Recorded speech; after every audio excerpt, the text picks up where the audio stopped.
Welcome to Michael Myers Minute, where we delve into the 1978 horror classic Halloween 1 minute at a time. I'm your host, Robert Black. Minute 51 begins in the Wallace living room. Annie approaches Lindsey as the TV announcer announces what we just heard. Annie turns on the lamp by the couch, and look who's sitting in the dark, my guests, Sean German and Dave Pallas of Groundhog Minute. Welcome back, Sean and Dave. We're scared. Why are you sitting with all the lights out? But thank you, Rob, for having us back on. Yeah, thank you. And that is kind of weird watching the TV with all the lights off like that. I did that as a kid all the time with horror films.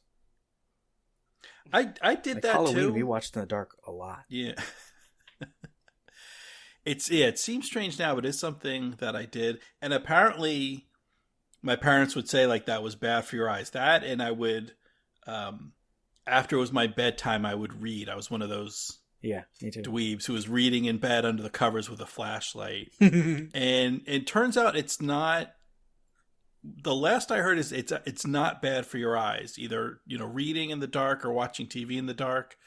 Now the lack of sleep, that's bad for you, but just yes, but just in terms of is it bad for your eyes? It's the same thing as like sitting too close to the TV is not.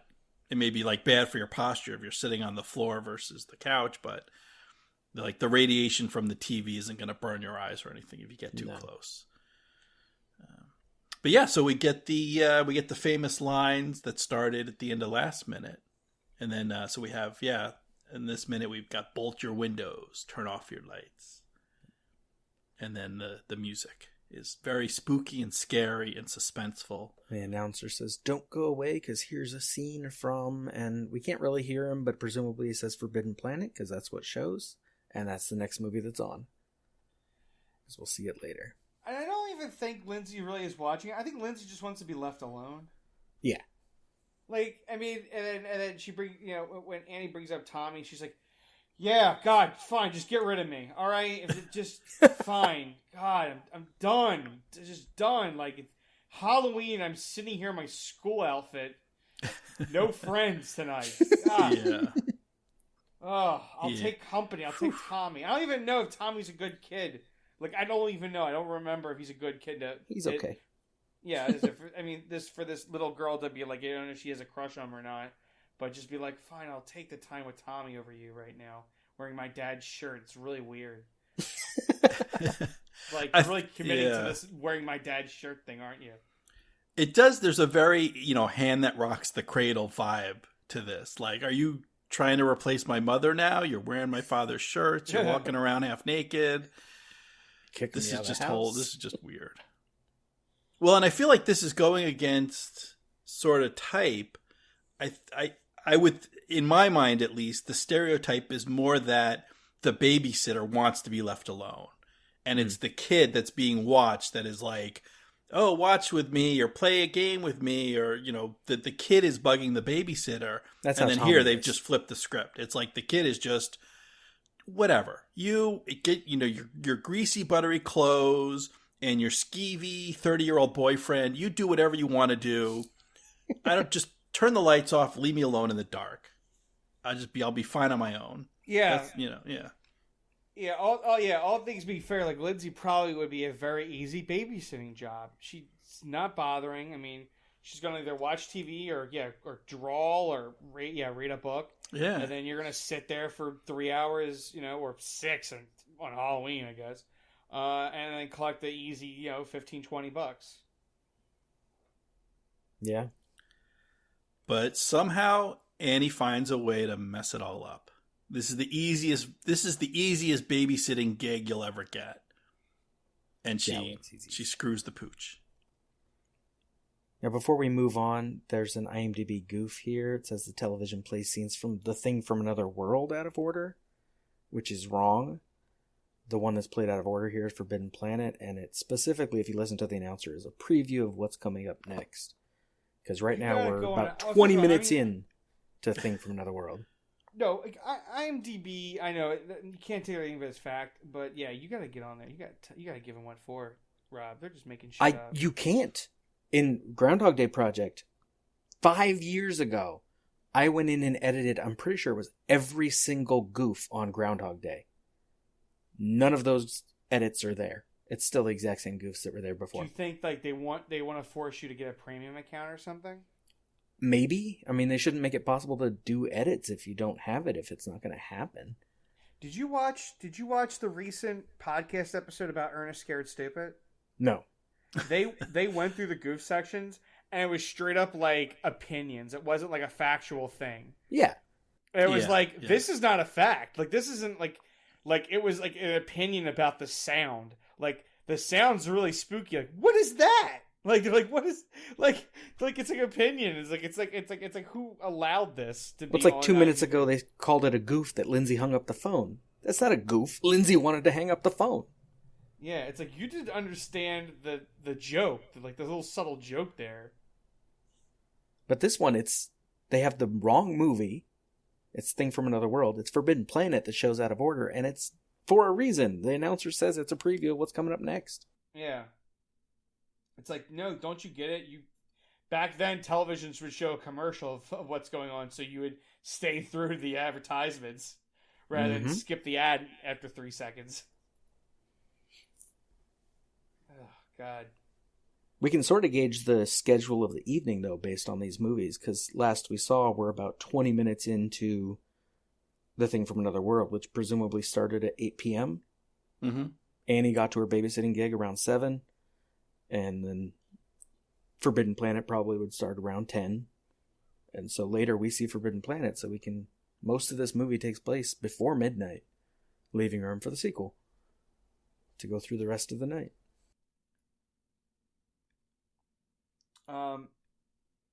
Here's my question. So, obviously Michael Myers has chosen Annie as a target.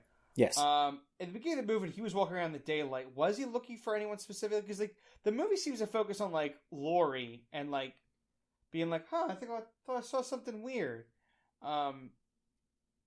Did he like choose her? You think, or he was just walking around and he just saw her? Annie?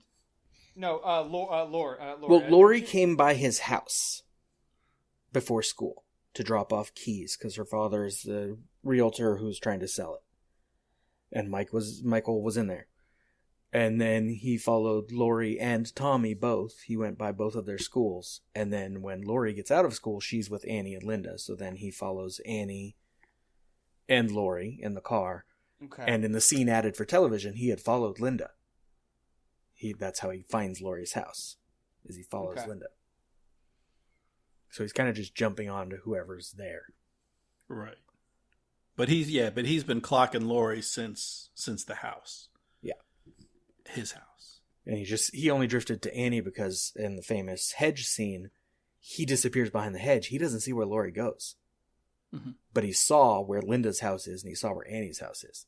And so then he follows Linda in the added scene over to Laurie's house, and then ends up following Annie's car. Right. Well, here he just sees, because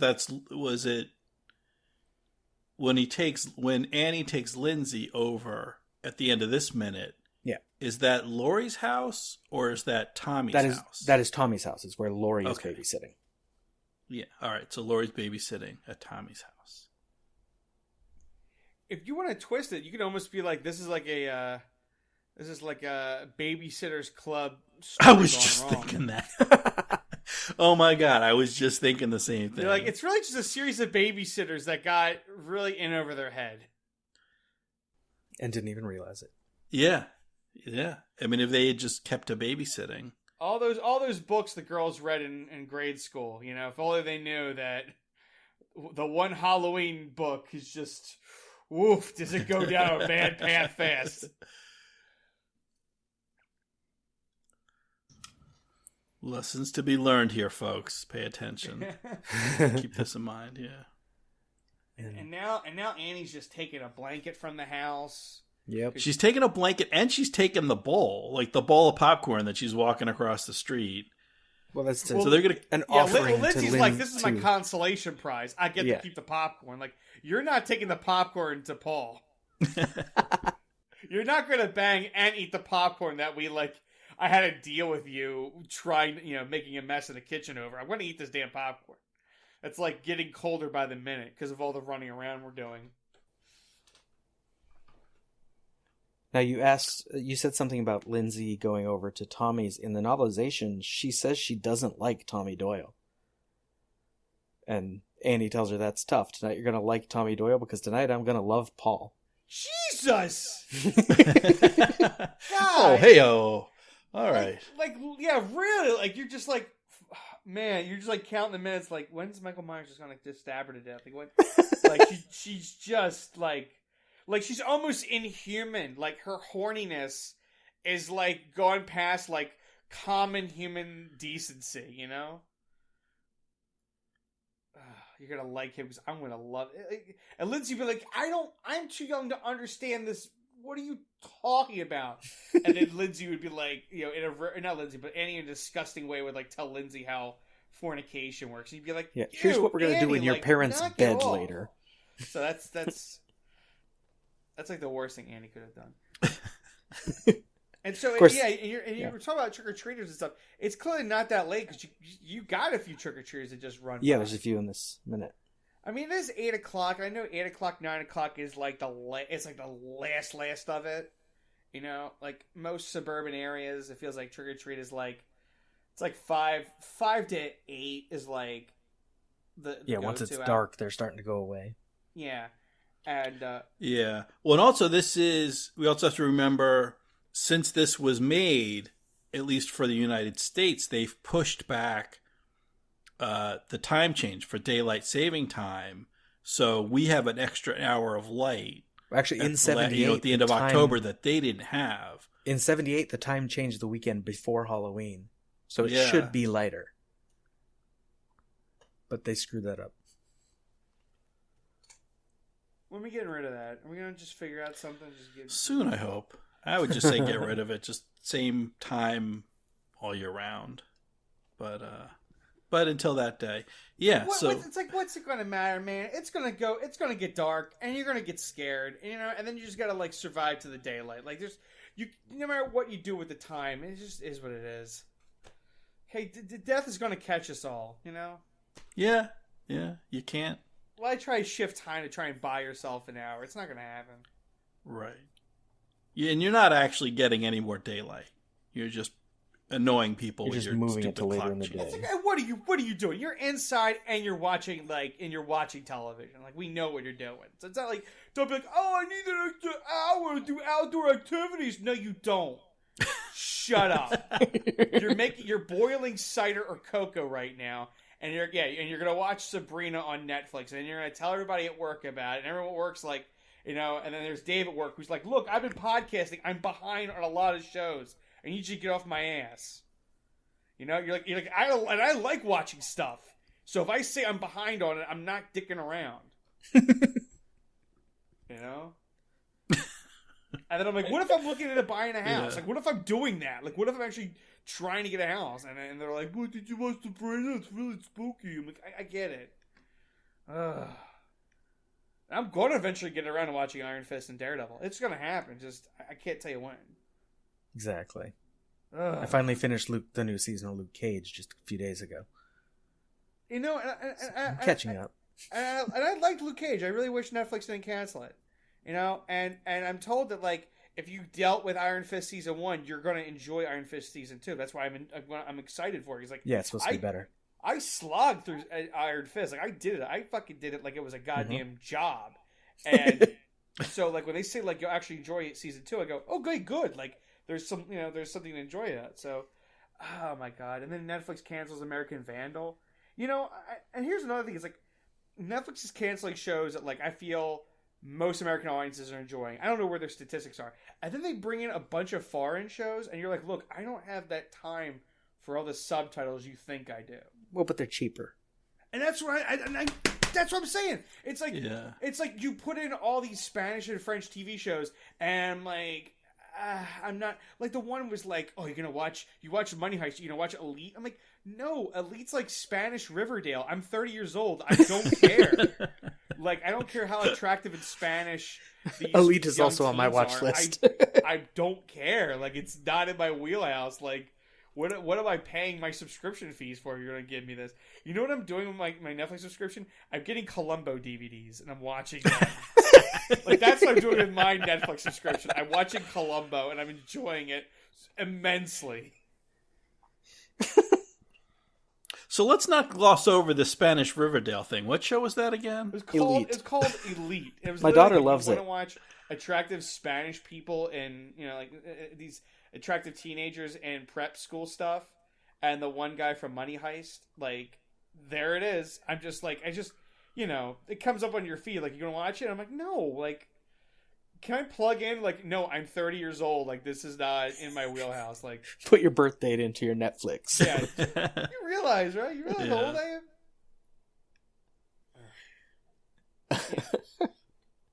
My mom's got all her accounts, all the Downton Abbey stuff, and then my account is like, you know, like I want now. The Night Comes From Us All from I think it's if it's Taiwan or Indonesia. But I think it's the same production company or very similar production company because the guy from The Raid. No, yes, I'll watch that. But once again, I gotta get the time to watch it. Yeah. So many things on Netflix. So There's long too story many short, things. it doesn't matter. Daylight savings time does not matter because we're all consumed by watching television. But in 1978, it would matter. Lindsay has to watch this movie while it's on commercial television. She doesn't have Netflix. And that's the thing is, does Lindsay really care? I think Lindsay's just like, look, it's on TV and it's 1978. Like Yeah, that's all she can do. Yeah, exactly. It's not. Yeah, I can't just put on. Yeah, I can't just put on Columbo. You know, it's like that's what's on tonight. It's old 50s movies. She has to get involved with the movie, otherwise she's going to hear the teenage orgy going on upstairs. Oh God, yeah. She's like, I just rather watch people stab, you know, rubber dinosaurs and you know, yeah, giant guys in jumpsuits that get electrocuted and he's part plant. Oh, isn't that spooky? Isn't that so spooky? Ooh. Ugh. God. Every time someone's like, oh, the original 1950 Thing of the World is better, I'm like, was it? No, Was it? no. No, it wasn't. It Not starts good. nicely because it takes its time to get into it, but then it's a silly plant thing because they couldn't do the shape changing. Yeah, it's a I'm just killer like, carrot from outer space. yeah, it's. Yeah. I mean, like anybody who really like honestly enjoys it, I'm just like, you gotta read that novel. You read that novel, and you're like, Yeah, the story's wow, like look what John Carpenter did. Oh man. cool. So, yeah, they get up to leave. Yeah. Annie takes a blanket. They take the popcorn. They leave the TV on. They do. Yeah. And second 30, I noticed when they do this shot of the living room, there's a doll that has its own chair by the television. Creepy doll chair. I was wondering, I caught that and I wasn't sure if that was like a picture, but yeah. That doll versus Mike Myers, that's a movie I want to see. Because if the guy the mask won't get you, that doll, whew, that is creepy. Lindsay's been sitting in there with the doll this whole time. The doll's probably been telling her, kill your babysitter, kill him. Wait, you know what pisses me off even more? Like, I don't even know where the living room is related to that house because, like, there's a chimney there, and I don't see where the chimney is on this house. On the outside, it's because it's two different houses. The interior, you enter the door, and the living room's to the right. The exterior, you enter the door, and the edge of the house is to the right. Yeah.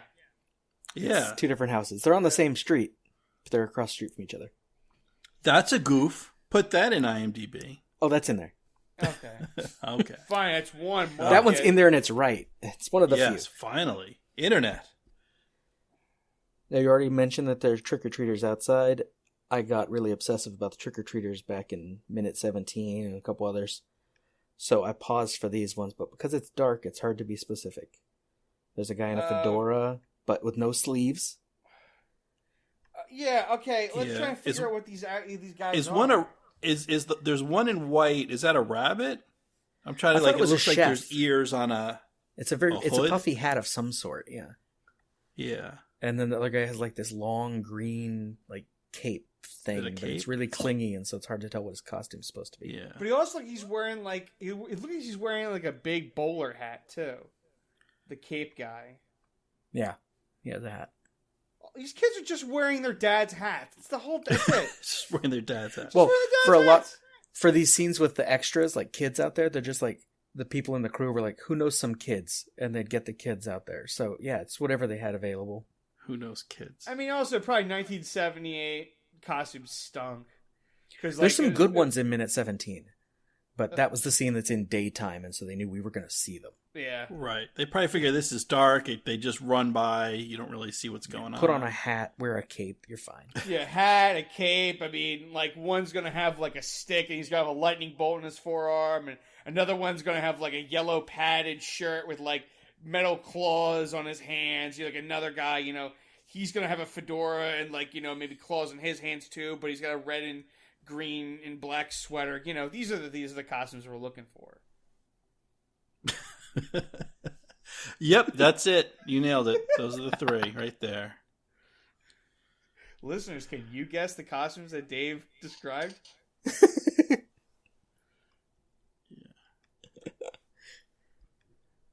So yeah, second 34, we're outside, and they got that bowl of popcorn. They're going across the street to the Doyles.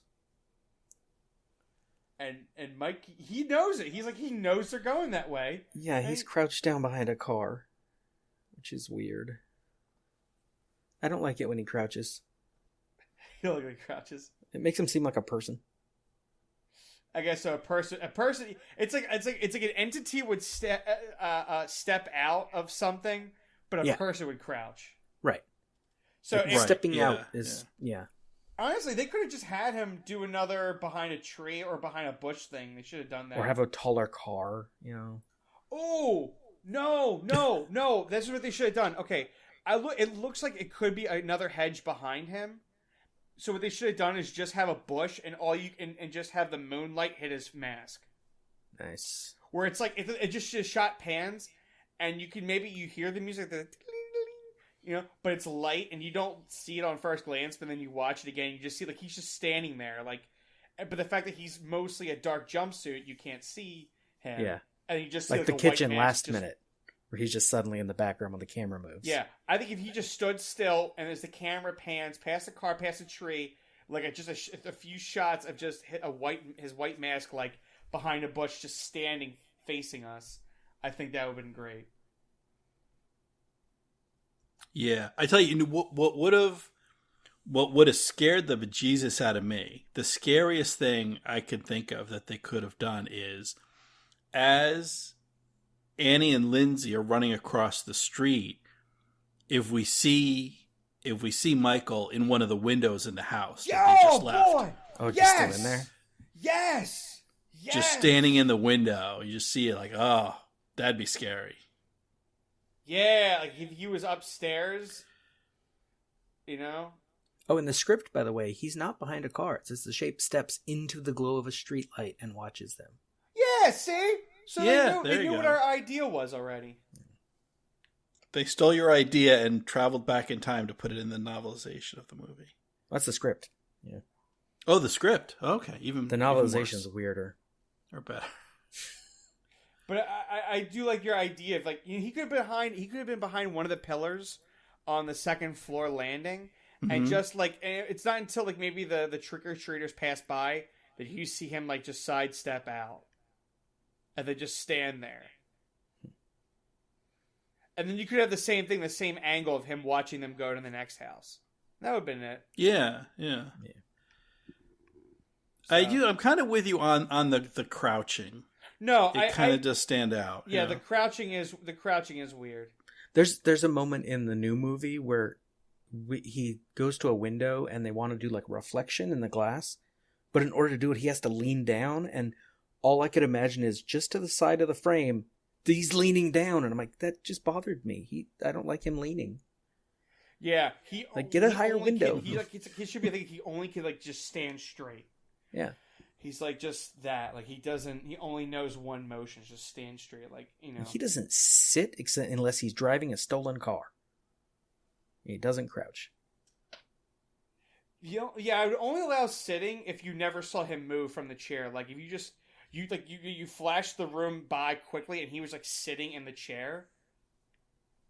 But it's like weird. It's like if he sat in a chair, it would be like as if Michael Myers is waiting, right? Like he's waiting for you to enter. Yeah. But if he's standing, it's like he stood there waiting for you to enter. Right. Which makes it even creepier. It's like he doesn't relax.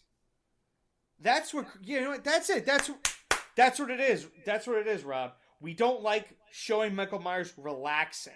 No. Crouching, leaning, like this idea of like shifting body weight.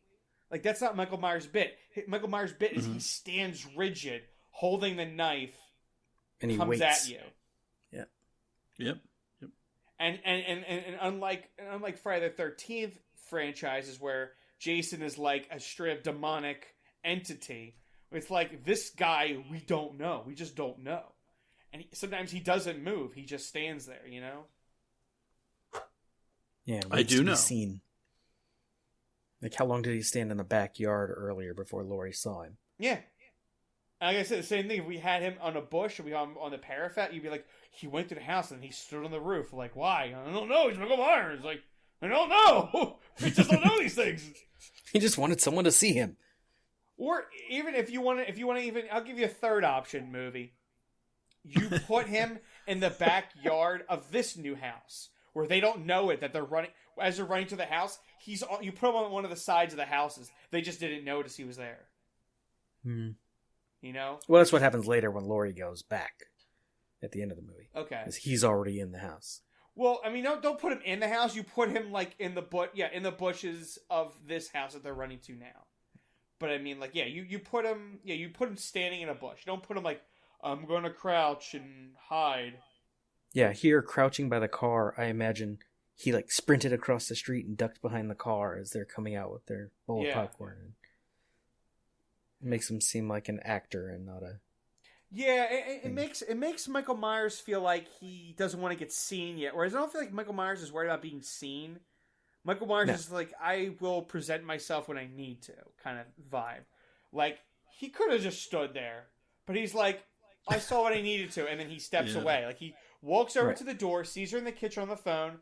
I saw what I needed to see, and then he steps away.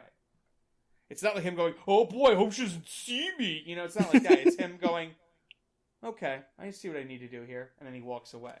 Mm-hmm. Sizing up the situation. Yeah. So him crouching is too much human thought. Yeah, it's too much human thought. It's too much. I'm relaxing, taking a knee. That's what it feels like to me. I'm taking. Michael a knee doesn't while I wait in hide. the dark. Michael only hides because he wants you to catch a glimpse of him because it's scarier, not because he's trying not to be seen. Yeah. So. He wants to sneak up on you. Yeah, if they reach out the scene, just put his head. You only see his head. The rest of his body's hidden behind a bush, and you just see a little bit of moonlight, street light hitting his face, and none of the characters notice it except the audience because we're looking for it. Boom. Right. That's what you get. You don't get the I didn't see him, and then he stood up.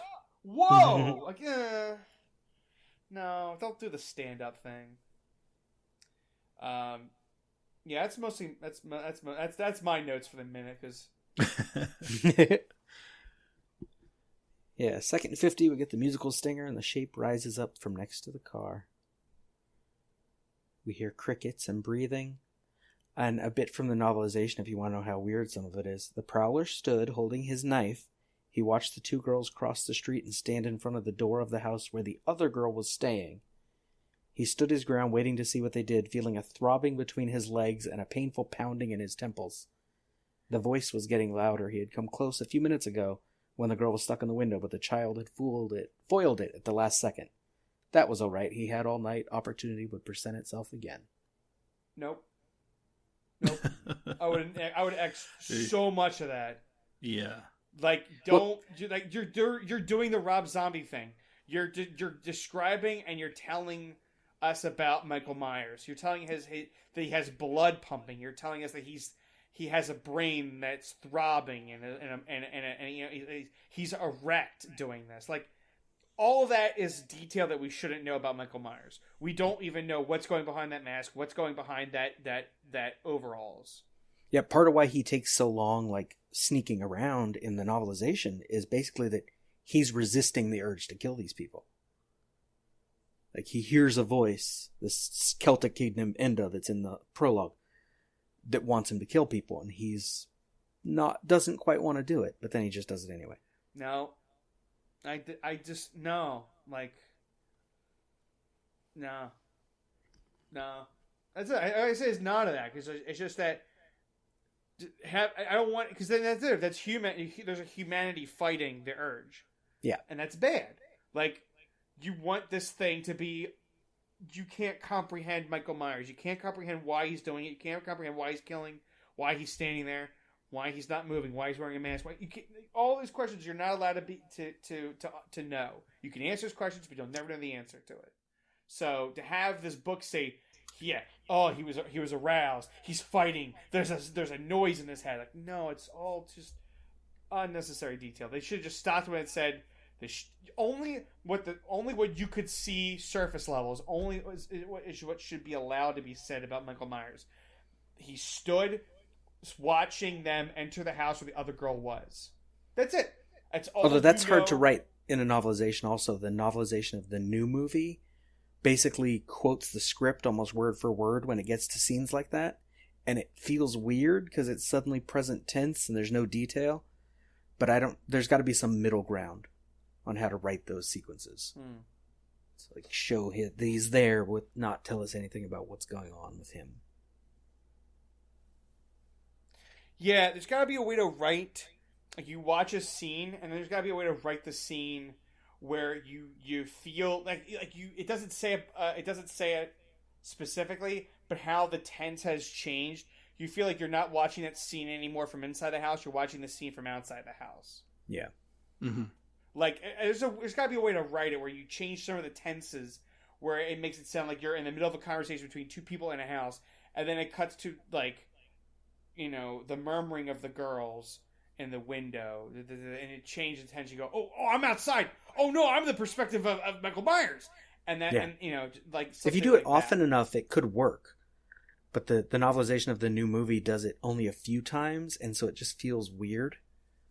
It could have been they just hired, like, a writer, and they, like, gave him 6 months and a decent paycheck, and he just wrote it. You know. Yeah, he has a draft of the script and just writes. Yeah. You're like, I don't think they were like, you know, because they're doing the same thing. They're just like, oh, whatever. We just want somebody to, like, pick up a paperback while they wait. You know, it's honestly a really accurate of the book of the movie, and actually did a really good job. Snakes on a Plane.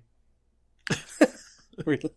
I picked up Snakes on a Plane like at an airport. No, but I picked it up. I think either I picked it up before. I probably picked it up before we went to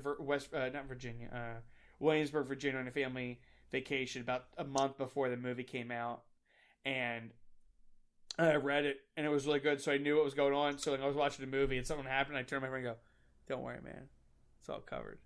Like, I know what's going on here. When Sam Jackson shoots him, I turn to my friend like, just watch this.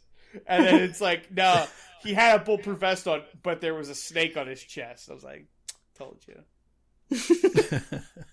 Same thing with the SWAT novelization. That was pretty good. It was so funny. There was a scene in the novelization I thought was in the movie, and then I just imagined it because I could just imagine Sam Jackson. So I was like, that wasn't in the movie, but it was in the novel. I just imagined it. I was like, oh, okay. Just some extra scene with Sam Jackson, like, looking over. He's like, man, Colin Farrell, he's gonna lead my SWAT team. That's pretty much a scene about that. Him, like, looking over. It was essentially him, like, going at his house, like, going over the documents, and then he sees a deer, and he's like, get out of here before I shoot you. Like, I was like, yeah, I could imagine Sam Jackson yelling at a deer. Like, I can. I don't know if it was a deer or a coyote, but he, like, yelled at it to get out of his property. I was like, yeah, like, I think we could.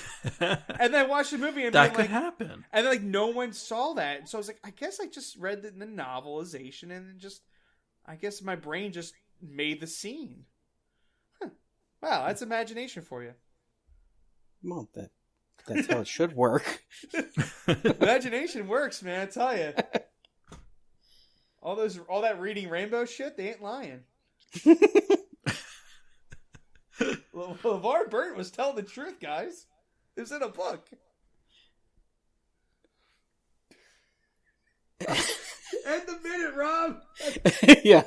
Second 58. Annie rings the doorbell and the minute ends. That is all for minute 51. Saved by the Bell. One more time, Sean and Dave. How can the listeners stalk you? Well, you can stalk me over at catandsean.org, and that's cat C-A-T, Sean S-C-A-N. And from there you'll find links to Groundhog Minute and Spinal Tap Minute and 5 Minutes of Mime and all the other podcast stuff that I have going on. And for me, you can hang outside the Champion City Lakeside Diner, where I'll be having guests inside, and we'll be eating meatball on white and rare, not bloody steaks, talking about mystery men and diner food, and how you should throw a knife at the guy and not a spoon, and all matters of funny silverware the Blue Raja throws. Yeah. Michael Myers Minute is a production of Lemming Drops Studio. You can find more content at lemmingdrops.com. You can stalk me on Twitter and Facebook at Myers Minute, or Instagram Michael Myers Minute, or join the Facebook listeners group 45 Lampkin Lane. Don't forget to subscribe. Leave a nice review if you like what you hear. Until next time. See you later. Bye. Bye. You know, it's Halloween. I guess everyone's entitled to one good scare, huh?